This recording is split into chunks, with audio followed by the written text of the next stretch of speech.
Empieza tu día con toda la energía natural de Marley Coffee, un café de grano orgánico molido al instante con leche descremada. Prueba el sabor de Marley Coffee en sus 2 exquisitas y variadas mezclas que te esperan para recargar tu día. Con Marley Coffee disfruta tu día con toda la onda. En Parquemet contamos contigo, ayuda a crear el futuro sustentable que se necesita hoy y clasifica tu basura. Si visitas Parquemet, acércate a uno de los 5 puntos limpios que encontrarás en distintos sectores de Parquemet y deposita ahí latas de aluminio, envases Tetra Pak y plásticos PET. Súmate e infórmate en parquemet.cl y en redes sociales @parquemetmimbu. Estamos regalando, ya saben, junto con Penguin Random House y Radio La Clave, te invitan a concursar por los mejores libros que te presentamos semana a semana en Combinación Clave. Para participar solo debes seguir y mencionar @penguinlibroscl y @Radio La Clave en Twitter y contarnos por qué quieres ganar el libro que estamos sorteando. El que de esta semana vuelve a ser Hernán Rivera Letelier, el autor, y este es el título, se llama El autodidacta y es una novela, un recuento autobiográfico de Hernán Rivera Letelier en sus comienzos juveniles y sobre todo sus primeros trabajos en el norte, sus primeras también andanzas en el amor. Hernán Rivera Letelier ya está concursando. ¿Cómo está? Bueno, tenemos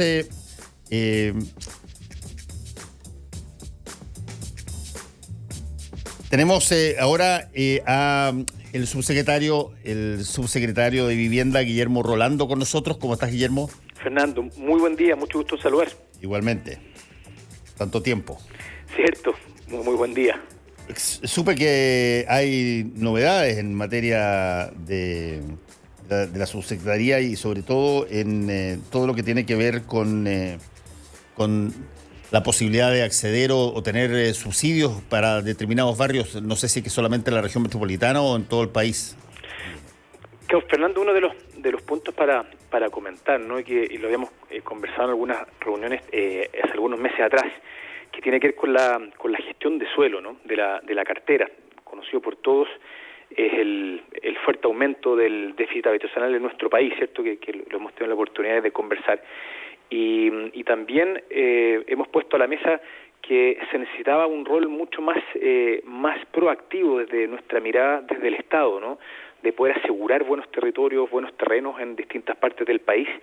Y hemos armado una serie de programas distintos, lenguajes medios técnicos. Uno se llama la glosa 11, otro la glosa 12, recursos para campamentos, y en un poco menos de 2 años se han gestionado más de 200 terrenos dentro del país, y eso, Fernando, tiene una mirada bien interesante, porque siempre se pregunta desde la política pública, bueno, ¿y qué hay que hacer para que haya más soluciones, ¿cierto? Entonces, probablemente la primera respuesta más inmediata es que faltan recursos, la clásica, ¿no?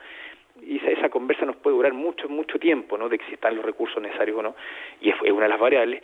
Pero lo otro, sobre todo cuando uno quiere aumentar con mucha fuerza lo que le llamamos la producción del hábitat en nuestro país, era que se generase un mecanismo además distinto, adicional, para que se generen muchas viviendas nuevas. Y esto es lo que ha sido la gestión de suelo público. Y eso nos ha permitido, por ejemplo, en este momento, Fernando, hay 129.000 viviendas que se están construyendo en el país, y ya lo que es en suelo público está tomando un porcentaje muy alto. No obstante, como te podrás imaginar, en algunos casos también presentan temas no menores de cómo poder tratar de generar buenas convivencias, ¿cierto? Sobre todo cuando en barrios, lo que buscamos, ¿cierto? En barrios bien ubicados, en lugares donde los precios de suelo son más altos, muchas veces, ¿cierto? Cuando se generan proyectos para familias de ingresos más bajos, lo que le llamamos tal vez los vecinos históricos a veces tienen ciertos prejuicios, pero eso obviamente se va trabajando y por lo pronto está funcionando bastante bien lo que son las convivencias.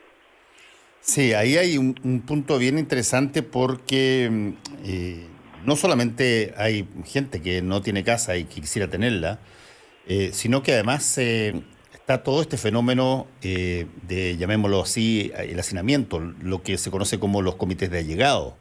¿Qué tan seria es esa situación? Tú probablemente la conoces bastante mejor que lo que la conocía el exministro Mañalich cuando dijo que no tenía idea. Mira, bueno, yo creo que cada uno en sus distintos roles es importante, ¿cierto?, tratar de de saber lo que está ocurriendo en cada lugar. Obviamente en nuestra cartera nos corresponde todas las semanas ir a distintos barrios del país y saber un poco lo que va ocurriendo. Y el tema, claro, del hacinamiento es una situación que es bien compleja porque en algunos casos se vincula con el hacinamiento, pero también tiene toda esta parte, si quieres, más desde la psicología, el que no estás en tu espacio, en tu lugar, y eso tiene muchas afectaciones para los desarrollos de cualquier persona, adultos, como también para la infancia, tiene mucha afectación, sin contar también, Fernando, lo que son los campamentos, ¿cierto? Las situaciones mucho más precarizadas. Cuando uno lo lleva a cifras, que también en algún momento lo hemos conversado, es en torno a 500.000 de hogares, que es bastante grande. La última CACEN que salió hace poco, nosotros pensábamos que iba a haber una cifra más alta, y afortunadamente lo vuelve a mantener más o menos en el mismo rango. Es decir, que a pesar de todo lo que está ocurriendo, al parecer muchas de estas políticas al menos están siendo efectivas desde el punto de vista de que no se vaya de las manos un tema que es muy delicado y necesario como sociedad. Sí, y desde ese punto de vista, ¿cómo se interactúa y se de alguna manera coopera, colabora y se producen situaciones ojalá virtuosas con los territorios propiamente tales y con los alcaldes, digamos? Todo lo que es la planificación territorial con los alcaldes es esencial. Sí, pues. Y lo que creo que también a mí me gusta poner en la mesa lo que hemos avanzado como país, lo que nos va faltando también, ¿no? Como para tener reflexiones permanentes. Creo que hemos ido mejorando mucho, por ejemplo, lo que es la calidad de la vivienda, en los volúmenes también de vivienda, en las ubicaciones también, pero se ha discutido mucho, por ejemplo, el que se requiera una mayor coordinación entre todos los estamentos públicos, ¿cierto? Si tienes viviendas, aunque sean de un buen estándar, y no tienes buenas accesibilidades, buenos accesos a los servicios, por ejemplo, de salud ocasionales, hay un punto ahí, pero se trabaja mucho con los municipios. Hay un proyecto que a lo mejor algunos se han enterado, que ha generado ciertas dudas y aprensiones de los vecinos, y creo que es interesante ponerlo, en el sector de Huechuraba, ¿cierto? En el sector de Pedro Fontova, que es un sector que tiene un muy buen estándar, donde acabamos de comprar un terreno dentro de esta política de suelo que recién lo comentábamos, familias obviamente de ingresos más bajos para que puedan estar ahí, y los vecinos históricos tenían aprensiones importantes. De hecho, yo mismo me reuní con ellos ya 2 veces y tenían aprensiones primero de, ¿y cómo son estas viviendas? Muchos tenían tal vez el estigma de cosas que se construían hace 30, 40 años, ¿no? Les contamos y creo que eso fue reduciendo al menos las aprehensiones, pero también tenían varias dudas más bien urbanas y que creo que se han ido trabajando bien con el municipio. Si hay una comisaría, todos sabemos también a veces las dificultades del tráfico que hay en Pedro Fontova, lo plantea muy bien el alcalde Cuadrado, por ejemplo, un nuevo centro de salud que está en el lugar, en fin, cómo ir pensando también la ciudad, y eso con los municipios ha sido esencial. Lo hemos discutido mucho también en las comisiones de vivienda en el Congreso. Sí, entiendo además que todos estos planes habitacionales del Ministerio de Vivienda y Urbanismo, Guillermo, estamos conversando con el subsecretario de Vivienda y Urbanismo, Guillermo Rolando, no es solamente una casa lo que se entrega, sino que entiendo que hay atención, acompañamiento, hay llamémosla así, una suerte de institucionalidad de instalación. A eso, Fernando, le llamamos el plan de acompañamiento social. A eso creo que también como país lo aprendimos hace bastantes años, ¿no? Muchos se acordarán tiempo atrás, ¿cierto? Estoy hablando de varias décadas atrás, cuando estaba el lenguaje, ¿no? Me salió mi casita, ¿no? Y me salió en tal lugar, ¿no? Y muchas veces eran vecinos que venían de lugares muy distintos y que no se conocían. Lo que esto fue cambiando con el tiempo, ¿no? A través de las conformaciones de comités, parte del trabajo, y es algo que es financiado por la cartera, o sea, es parte de recursos formales, para que nadie tenga que cobrarle además recursos adicionales a la familia, y los planes de acompañamiento tienen muchas miradas. Una es si lo divido en dos, es la cohesión de los vecinos, ¿cierto? Que se conozcan, van a ser parte de un mismo barrio, que se respeten, que tengan sus normas de convivencia, y lo otro es cómo se articulan en el territorio preexistente, ¿cierto? Desde las redes locales que había, como con los vecinos preexistentes. vuelvo aquí, por ejemplo, a algunos de estos casos que ha generado ciertas dudas desde los vecinos, que lo que estamos también trabajando es que se conozcan previamente. Eso obviamente que ayuda mucho para las convivencias. Pongo otro caso, Fernando, que es bien interesante, porque nosotros dentro si quieres, de la mirada de lo que es la integración social, ¿no? Donde familias de ingresos distintos viven en un mismo proyecto, si es que los separos solo en ese proyecto se han construido y entregado, ojo con estos números, decenas de miles de viviendas en el país, o sea, no es un piloto acotado, donde familias de distintos ingresos viven en los mismos proyectos. Y por ende ya tenemos bastante información y acompañamiento y la convivencia, la verdad que ha sido muy positiva en prácticamente todos los lugares, no dista en nada respecto a cualquier otro lugar. Así que creo que estos planes de acompañamiento tienen mucho sentido, y empiezan a generar al menos buenos resultados para que las familias obviamente convivan mejor. ¿Y cómo se entra dentro de este sistema, Guillermo? ¿Cómo se entra? Si lo pongo muy genérico, son dos mecanismos, ¿no? Uno para probablemente familias de ingresos más bajos, que son los comités de vivienda, ¿no? Cuando se agrupan ellos, ¿cierto? Postulan, nosotros obviamente los apoyamos mucho de distintos lados. Ese es un mecanismo, Fernando, y hay otro mecanismo que son las postulaciones individuales. No necesariamente una familia tiene que asociarse con otros para pensar dónde vivir, ¿cierto? Entonces, por eso quedamos la alternativa tanto individual como colectiva. Por ejemplo, los proyectos de integración social son postulaciones individuales. Conocido por todos, por ejemplo, está el subsidio para segmentos medios, también está el Fondo Solidario de Vivienda, alguno es con crédito hipotecario, otro es sin crédito del monto del subsidio más el ahorro ya te permite ser propietario de una vivienda. Obviamente todo esto está vinculado a los ingresos y vulnerabilidad o no de la familia. Y el otro mecanismo son con comités, y ahí los apoyamos mucho. Lo quiero volver a conectar con las gestiones de suelo, ¿no? De buscar suelo, y eso agarro otra hebra cuando uno escucha, por ejemplo, los comités y con razón, con angustia y frustración a veces, que llevan 10 años, que llevan 15 años, y eso también lo estudiamos bastante años atrás, ¿no? Que uno de los ejes, probablemente el principal, de la demora, es cuando no hay certeza respecto al suelo, dónde voy a vivir, porque los montos del suelo son muy altos. Y estos nuevos programas, que también ya estamos con miles de viviendas, afortunadamente, y familias siendo beneficiadas con estos programas de gestión de suelo. Se ha avanzado, falta mucho, eso también siempre me gusta poner a la mesa, pero creo que ya ha sido bien transversal, incluso desde las miradas políticas de lo que se están haciendo, las mejoras, modificaciones que están haciendo de tener más Estado, obviamente aumentar la cantidad de recursos, que estamos muy agradecidos porque se ha aumentado mucho el 2020-2021 el presupuesto, y también está lo que son gestiones de suelo, integración. La verdad que y con la mirada urbana, ¿no? Hay bastante consenso. Ahora que hay que hacer más, sin duda que queremos dejar la posta bien arriba para que después quienes la sigan, ojalá sigan de ahí hacia adelante.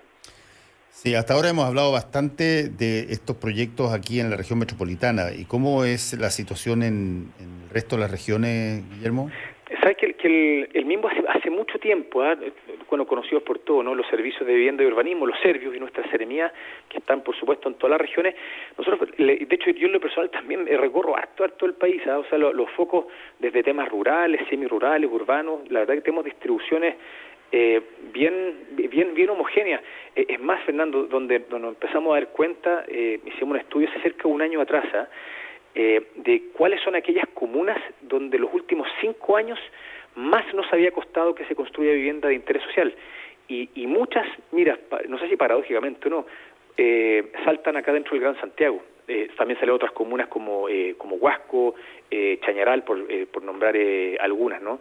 Desde regiones, pero muy centrados por los temas de suelo dentro del Gran Concepción, también Viña y Valparaíso, y muchas coinciden que es donde fueron aumentando los campamentos en nuestro país.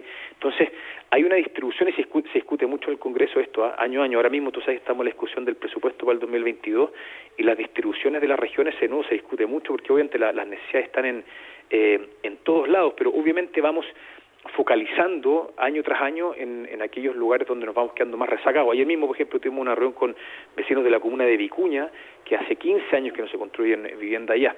En fin, foco para allá también. Y eso, la verdad que hay una distribución territorial y con harta descentralización a mí, desde mi mirada, ¿no? En las tomas de decisiones desde las regiones. Estamos conversando con el subsecretario de Vivienda y Urbanismo, Guillermo Rolando. Guillermo, y desde el punto de vista de la competencia electoral y particularmente la presidencial, ¿qué tanto estos temas han sido puestos arriba de la mesa? ¿Te ha impresionado o te ha llamado la atención algo respecto de este sector en las distintas candidaturas?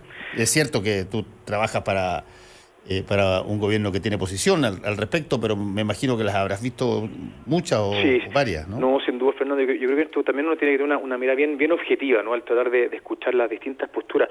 Yo la verdad lo que aplaudo, ¿no? Y he seguido bastante los debates y los programas, ¿no? De los distintos candidatos, es que prácticamente todos apuestan por un aumento importante en la construcción de vivienda de interés social, ¿eh? O sea, creo que está bastante en el fondo aceptado o reconocido que el que haya medio millón de hogares, de los cuales un porcentaje alto vive en condiciones precarias, y hay que seguir haciendo mucho esfuerzo. Algunos candidatos y varios transversales hablan construir entre 80 a 100 mil viviendas por año. Nosotros este año estamos aumentando en torno a 70, es decir, estamos volviendo a tener los volúmenes más grandes que ha tenido el mismo en la historia.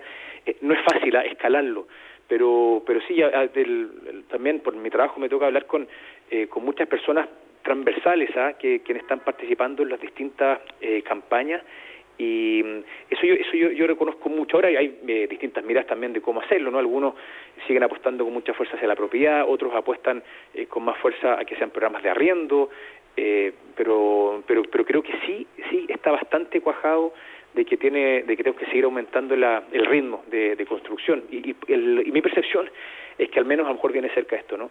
Pero que se ha valorado los esfuerzos que se han hecho, sobre todo en estos últimos 2 años, que hemos aumentado mucho los volúmenes, así que por lo menos, tú sabes que esto tiene inercia. Por mucho que uno se ponga a prometer cosas, si es que uno deja algo a un ritmo definido y después tú quieres duplicar algo, toma mucho tiempo. Entonces esto también queda un poquito en el aire. Y lo otro, creo, Fernando, que también ha sido bien transversal dentro del proceso constituyente, dentro de los derechos sociales, el tema del derecho al hábitat, ¿no? El derecho a la vivienda o al techo, como quieras verlo, pero sí creo que hay una, no es preocupación, pero la pelota en el piso, como uno dice, ¿no? La seriedad después de cómo esto llevarlo a planes que efectivamente se logre, y para que no genere después una frustración al poco tiempo. Sí, ese era un punto también que te lo voy a plantear, si es que estaba ya o habían conversado tú con grupos que formaban parte de la Convención Constitucional sobre este derecho que se ha hablado mucho, el derecho a la vivienda, y qué tanto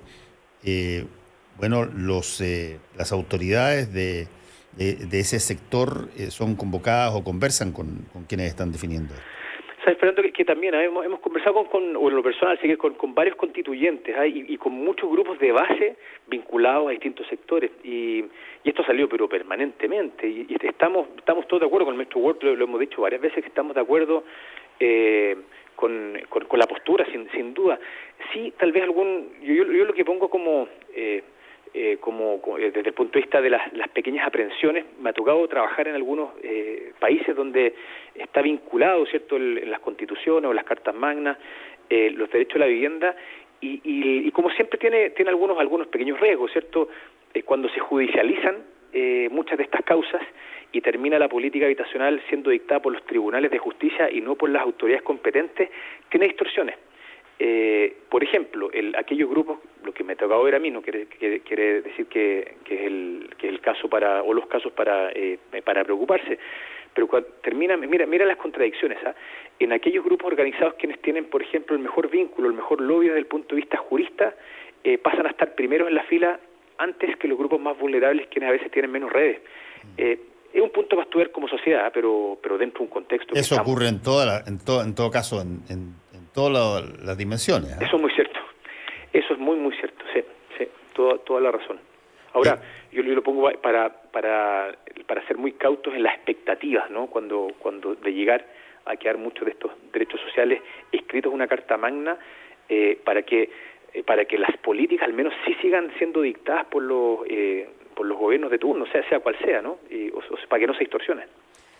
Para todos estos proyectos que estamos hablando, Guillermo, se necesita tener determinados tipos de requisitos como era históricamente, qué sé yo, una cantidad de plata ahorrada o alguna cosa, o tú postulas por grupo familiar? ¿Cuál es la fórmula para poder hacer? Eso, Fernando, en general se mantiene, ¿no? Y se mantiene bien desde los orígenes de la cartera, ¿no? Tú sabes, una cartera que nace el año 65, incluso un poquito antes de la época, así que habla un poco de historia, desde la Corvi, ¿no? En la década del 50, que parten muchos de estos requisitos. Lo primero, por ejemplo, no tener una vivienda. Yo sé que suena medio evidente decirlo, pero nos ha pasado varias veces de que a veces núcleos que no quedan tan... o nosotros nos cuesta detectarlos, y a veces cada vez menos, ¿no? Entregamos dos viviendas cuando se requiere solo una. Eso obviamente para nosotros es un error enorme, ¿no? Los ahorros, sin duda, eso se mantiene siempre. Por ejemplo, y otra cosa que yo creo interesante, Fernando, para desmitificar los ahorros mínimos para ciertos programas, para ser propietarios, son 10 UF. Tú sacas una calculadora, uno dice, mira, por 300.000 pesos, y es verdad, para las familias más vulnerables, pasan a ser propietarios sabiendo que cuesta, por supuesto, ahorrar 300.000 pesos. Pero lo que se fue desmitificando con el tiempo es que, y lo quiero volver a conectar con la política de suelo que tenemos, la diseñamos hace un poco más de 2 años, donde nos decían muchas familias que estaban dispuestas a esforzarse un poquito más, a ahorrar más, pero que no los tengan esperando 10 años. Por ejemplo, muchos de estos proyectos que te comentaba de suelo nuevo se anclan en que el Estado pone más recursos para compras de suelo, pero las familias también, y hoy día en promedio las familias están ahorrando entre 1,5 millones a 2,5 millones de pesos para las compras de suelo con el proyecto después completo, o sea, a través de ese programa. Entonces es interesante cuando uno lo aprendiendo con los años, a pesar de que las cosas por supuesto cuestan mucho, pero cuando queda claro más o menos, esta es la ruta, estos son los tiempos, cuando tienes más certezas, de todos creo que no logramos esforzarnos más, y eso para mí ha sido la verdad que muy valorable cuando uno ve las familias cómo están poniendo los ahorros para la vivienda. Guillermo, finalmente te quiero preguntar, todo esto que tú estás mencionando y que ya está en curso, no se alcanza a terminar en este gobierno, por cierto. Claro, ahora... Y por lo tanto, tú dejas de alguna manera al próximo gobierno unas políticas públicas, ¿en qué grado de iniciación? Mira, lo primero también, Fernando, que muchas de estas políticas tienen inercia, ¿no? O sea, llegar a cambiarlas de la noche a la mañana, sea cual sea, generan parálisis enormes, ¿no? Lo otro, todo esto quedan reglados por decretos supremos, que por supuesto se pueden cambiar, si eso cada gobierno tiene el derecho a hacerlo, pero históricamente había un respeto bastante grande. Yo mismo te lo cuento, me tocó estar desde el primer día en esta administración, y todo lo que estaba documentado, firmado, ¿cierto?, por la ministra anterior, por el subsecretario anterior, con el ministro Monkeberg y después con el ministro Ward, hemos ido respetando cada uno de esos documentos formales.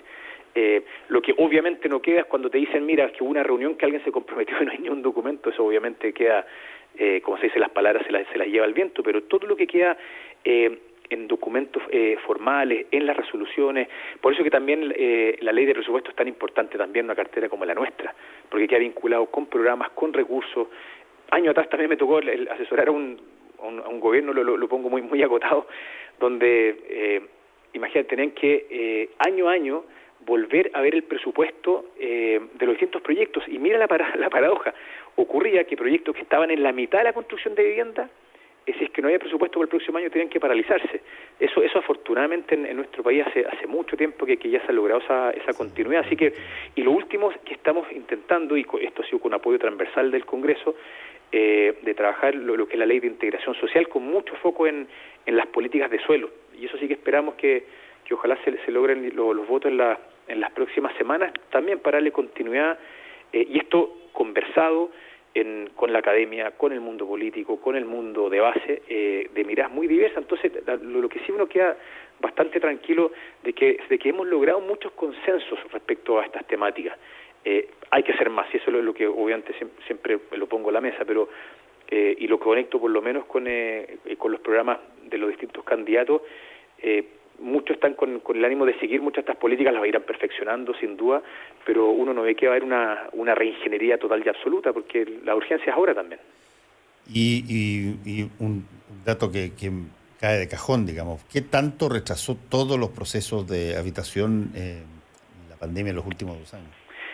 Es que la pandemia ¿sabes dónde tuvo efecto? Vienen por eso, no le hace un doble clic a todos. Nosotros, Fernando, se dividió en 3.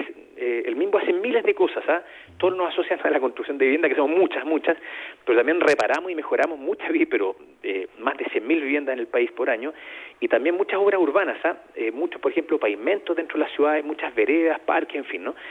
De todas las obras urbanas logramos que tuvieran más o menos cierto ritmo, ¿no? Dentro del coronavirus, porque eso es al aire libre, distanciamiento, en fin, ¿no? Las construcciones de vivienda fue un poco más complejo, pero logramos, algo se ralentizó, todos nos acordaremos, ¿no? El mes de abril, mayo, junio del año pasado, pero hicimos una serie de resoluciones y de protocolos, con la industria y nosotros mismos, bien exigentes de seguimiento, de cuidado para los trabajadores, y logramos en 3 meses que se retomase prácticamente el 100% del ritmo. Donde sí nos costó mucho más fueron los programas de mejoramiento, porque lo que le llamamos nosotros son obras en lugares habitados, ¿no? Cuando alguien te viene a mejorar tu vivienda y tú vives ahí, eso sí que no. El 2020 fue un año donde sí se ralentizó mucho lo que son los mejoramientos, y logramos retomarlo con bastante fuerza, Fernando, este año.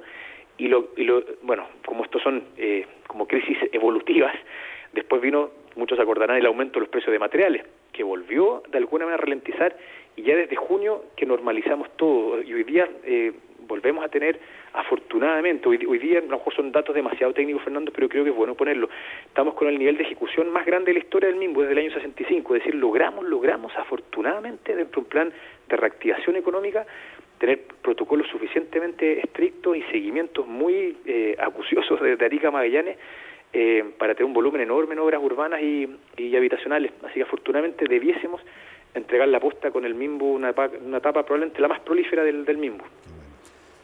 Subsecretario de Vivienda Guillermo Rolando, muchas gracias por haber estado con nosotros, que te vaya muy bien. Fernando, que tengas buen día, muchas gracias por el espacio. Porque la información, opinión y debate son una combinación